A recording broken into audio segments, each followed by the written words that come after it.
السلام عليكم اخواتاتي، مرحبا بكم في المطبخ تاعي المتواضع كيما العاده، مطبخ ام ماريا.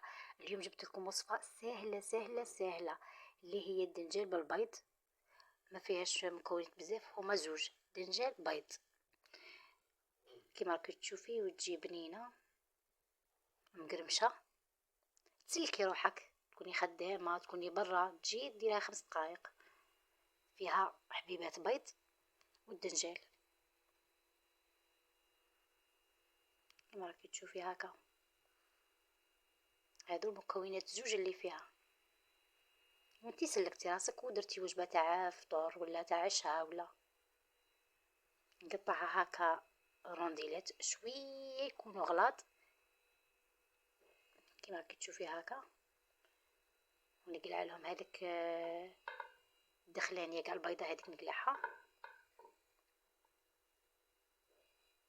وما نقلعهاش كاع، نخلي واحد هكا سنتيم، اقل من سنتيم هكا ما تنحرقناش.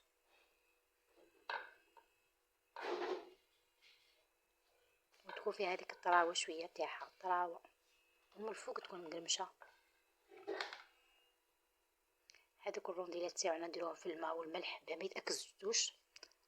على بالكم باللي الدنجال كي نخلوه برا يتاكسد يولي كحل، نديرو له الماء والملح، نغسله هكا غايه في الماء والملح. ديريكت نديرها في المقله. نكون سخنت الزيت تاعي على نار متوسطه، ماشي هاديه وماشي قويه، متوسطه باه ما يحرقناش والبيض يطيب في غرضه.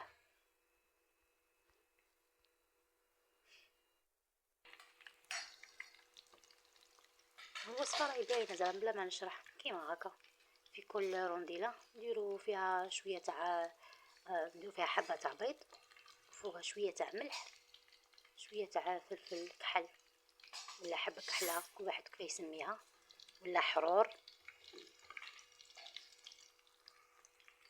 نعاود نخليها حتى تحمر من تحت، نعاود نقلبها.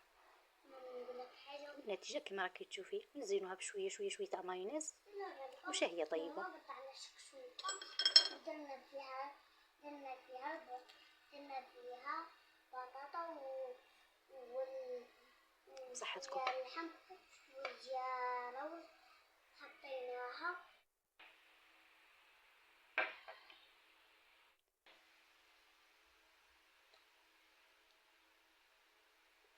وفي التالي خواتاتي هذه وصفه سهله زعما ما فيهاش مكونات بزاف، تقدري تسلكي روحك بها. تكون ما عندكش تكوني عيانه تبغي ديري حاجه شابه يبغوها ولادك وياكلوها وخفيفه امامطو معانا في الصيف، وتجي مقرمشه شايله. اختي نوصيك النار ما تخليهاش قاويه باه البيض الداخل يطيب لك. شوفي انا هكا طايب البيض ما شاء الله، وتجي فوق مقرمشه.